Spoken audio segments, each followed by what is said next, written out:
Hi and welcome to this video. I'm Guido, and in this video I'm going to show you how you can make an almost perfect pizza napoletana at home. What you will need is a kitchen machine, if you have it, to better mix the dough, and if you have it, something like a pizza stone to put in the oven to better cook the pizza. But besides that, you don't need anything special to make this pizza.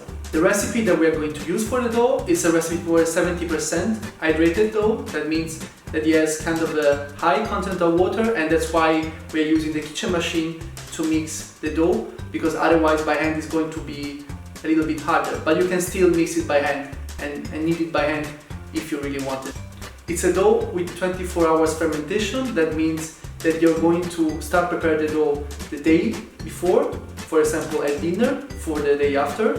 When the dough is ready, you're going to leave the dough in the fridge for the night, and then on the day after, around lunchtime, you're going to take out the dough, make the pizza balls, and then these pizza balls are going to rest outside of the fridge for the remaining 8 hours, and then around 8 on the second day you're going to prepare and eat the pizza. Regarding the portions, what you can do is just try to use one of the many websites or one of the many apps that you can download for free to try and compute the portions for your dough. And what I'm going to use, it's this app that is called Pizza app that you can download from the Play Store, and probably also for the iPhone that will be the similar app. So I'm going to make 4 pizzas. The weight of every pizza is going to be around 260. I'm going to put 70% water, as we said in the beginning. Salt, you can leave it like this. And as I said in the introduction, we are going to put 8 hours of fermentation outside of the fridge. So in my apartment we have a temperature of about 17.5 degrees, and 16 hours, the remaining 16 hours in the fridge, which is around 8 degrees. So we start with the ingredients for the pizza. As we saw in the introduction, I'm going to use about 600 grams of flour. This is the flour. I'm using the Caputo Nuvola because it's type 0 flour, which means that has kind of a high percentage of protein, which is suitable for fermentation that lasts so long. Then I have the water that I already weighted before. The important advice here is that since we're going to make a high hydration dough, is to put the water before in the fridge so that it's cold. This is actually really important because when we are going to mix the dough, it's going to warm up pretty easily, and if it's warm up too much, then it's not going to be able to build the gluten net, and so we are going to have a really sticky dough. Then we have the yeast, so as we said, about 2 grams. This is fresh yeast. And then we have 18 grams of salt. So we start. I just mount this tool on the kitchen machine. We are using Camwood, but you can use whatever you have at home. I just put the flour inside. If you mix by hand, it's easier to start with the water. If you mix with the machine, there's really, I think, no big difference. I'm just going to put the yeast inside in small pieces, and then once the yeast is all inside, we're going to start mixing at really low speed to give a little bit of air to the flour. And once this is done, you can start to add your water. But I suggest you to, let's say, put half of it at the beginning, let it mix it a little bit, and then continue putting some water little by little to let that mix.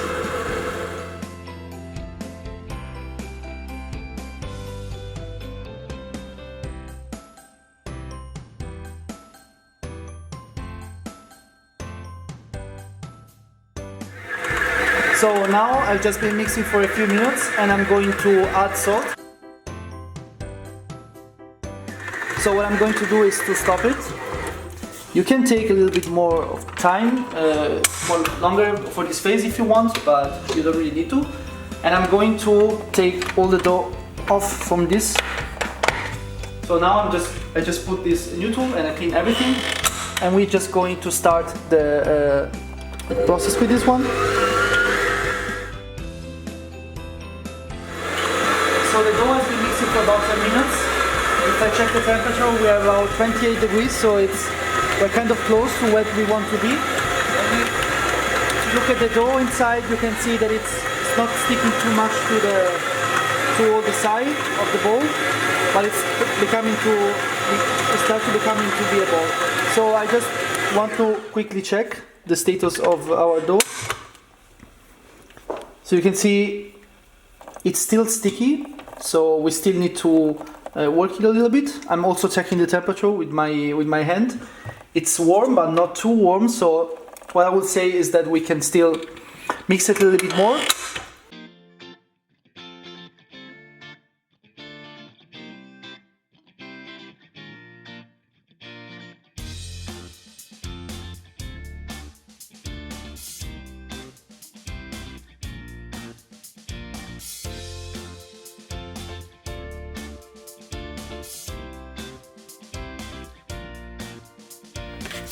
And so what we are going to do now is to do a really quick phase of folds. Folds are really important because they basically build strength on the dough. We're going to take the dough, fold it on itself and then slap it on the table and then repeat the same movement many times. Since the dough is really sticky, what you can do to help yourself is to either use oil or a little bit of water. I'm going to use oil. This way the dough will not stick on my hand. So I'm just going to put a little bit of oil. And then I'm trying to do my best to take all the dough that I have. So I will start from the middle. And the first phase, of course, will be really hard. But if you're fast enough, what you will see is that immediately the dough will start to take much better shape.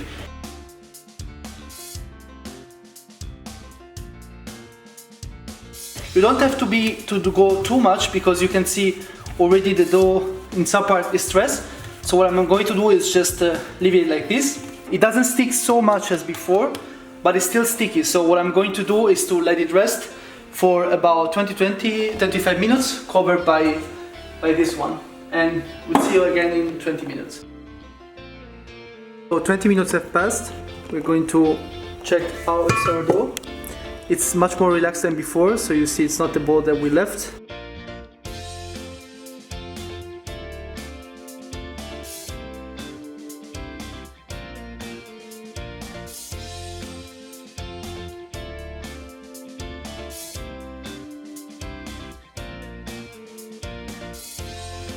So we're going to start now with our last phase. It looks similar to before. It relaxed again, but not as much as in the first phase. So I'm going to use some oil again.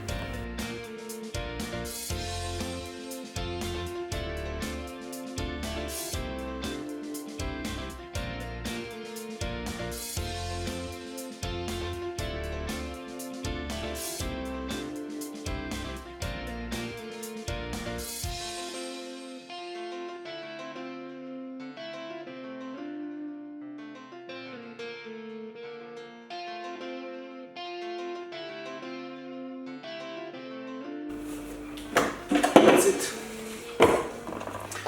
And this is the dough. So I'm going to close it now.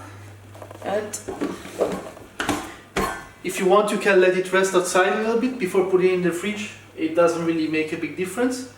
I'm just going to leave it half an hour here outside and then going to put it in the fridge, and we'll see you again tomorrow. So welcome back in the kitchen. We are on the day after now. It's about 2 p.m. and we're going to make our pizza balls. But first of all, we're going to take our dough from the fridge. As you can see from the bottom, you got some bubbles, which are means that the fermentation it's been going on during the night. And this is how the dough is on the surface. So as you can see here on the right, I have a scale because I'm going to weigh every ball to make sure that they are all the same weight. So we started making the first one. And now what I'm going to do is to make the balls. So before making the balls, I will prepare my box where the dough will stay to rest for these last 6 hours, as we decided in the beginning. I will just put a little bit of semola on the bottom to help ourselves when we're going to extract the dough later today. Doesn't have to be too much. And then I've also put a little bit of semola on my hand to facilitate now this phase of making the balls. And the technique to make the balls is actually really similar to what we have done yesterday with the dough. So we just have to make these folds and try to make the balls out of this piece of dough. So I will try to do the same thing as yesterday. So I'm doing this lap and fold. This is one of the techniques that you can use. Of course, the dough will be really sticky now because it's a dough that it has a lot of hydration, so you have to be fast, as we were yesterday with dough. And the last phase, I'm just going to try this technique to really close the bottom of the dough, and then really fast putting in the box. That's one. So these are our 4 resulting dough. As you can see, I try to space them evenly in the box. It's not really a big deal if they stay close to each other, because when they're going to expand during time, so if they have a ball that is really close, this will prevent this ball, for example, to expand too much.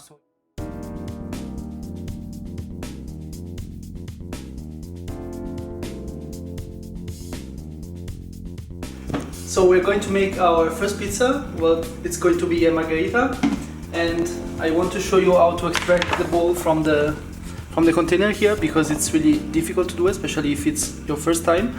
So you have to put a little bit of semola on the sides, and then use this kind of tool to unstick the dough. And this dough is really sticky, so I'm just going to put a little bit more. And when you're sure it's not going to stick, which I'm not really sure of, you can try to extract it and put it on the semola directly. Of course, you have to be really fast because it's going to stick a lot. And now we're going to stretch a pizza, which is also really important. Then we take the hand with the finger like this, and we start from the center going on the outside. So we start to stretch from the center, and the goal is to push the air towards the border of the pizza to make a Napoletana. So this is a first attempt. Then we turn it, and we do the same. As you can see, the air is pushed toward the border. And then we do it another time. And now we pass to the next phase of stretching. So there are many techniques of stretching, but I think what is the easiest technique for if you're doing for the first time is to use your fist. And so you take the dough like this and you try to stretch it until you get a shape which is good enough for you. So we could actually stretch this dough a little bit more, because you see it responds quite well, but I don't want to stress it too much, especially because I see in the center it's not thick enough, so it may break down. So I'm just going to say that this is quite okay. I'm just going to remove a little bit of extra flour, and now I'm just going to put it here. And now we're going to put our ingredients. So we're going to make a margherita. I have the tomato sauce here. Nothing special about tomato sauce. We just use tomatoes and then mix them before, and just put a little bit of salt. And I'm just going to take some spoons.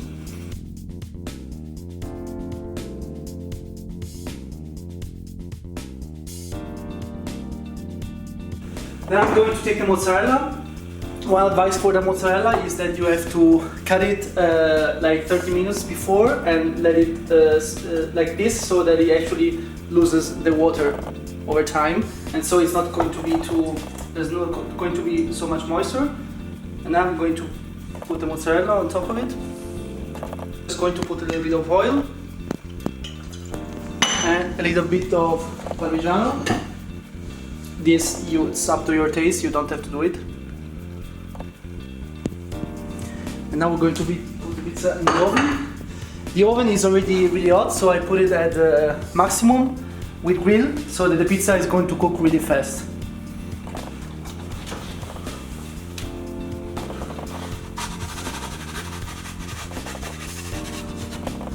And before cooking it, without burning myself, I'm going to put a little bit of water on the bottom, and then close.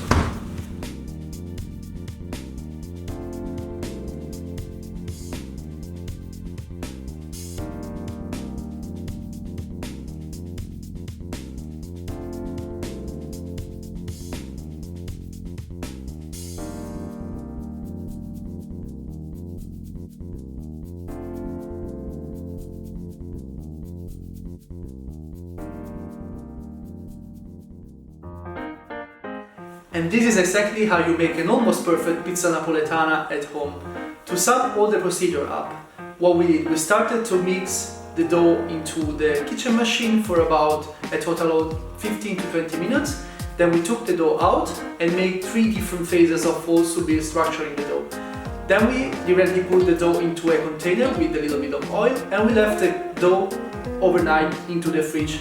On the second day at around 2, we took the dough outside from the fridge, we made the pizza balls, and then we put these 4 pizza balls in the container. The pizza ball rested in the container for about 8 hours, and around 8 on the second day we started making our pizzas. So what are the suggestions that I have for you? First of all, stick with the portions that you decided at the beginning. You don't have to add more flour than the one that you waited and that you started with. I know the dough is going to be sticky, but you have to trust in yourself and do these lap and folds. And believe me, you don't need extra flour to make the perfect dough. Second suggestion, keep always an eye on the thermometer. And if your dough gets too warm, then it's going to be really hard to manage it and to do the folds. And if you see that the dough is really warm, especially when you touch it, just leave the dough rest for a few minutes, or even you can put it in the fridge for a few minutes to cool it a little bit down, and you will see afterwards that it would be really much better to manage the dough. And the last suggestion that I have is for the last part, so when you're trying to cook the pizza in the oven, try to use this pizza stone and try to cook the pizza really close to the top of the oven, because the Pizza Napoletana usually cook at temperatures of around 400 degrees. Of course, we cannot have this kind of temperatures in our oven in the kitchen. That's why we have to heat the pizza really close to the top of the oven to simulate this kind of temperature. So thank you for watching this video. Bye. Ciao ciao.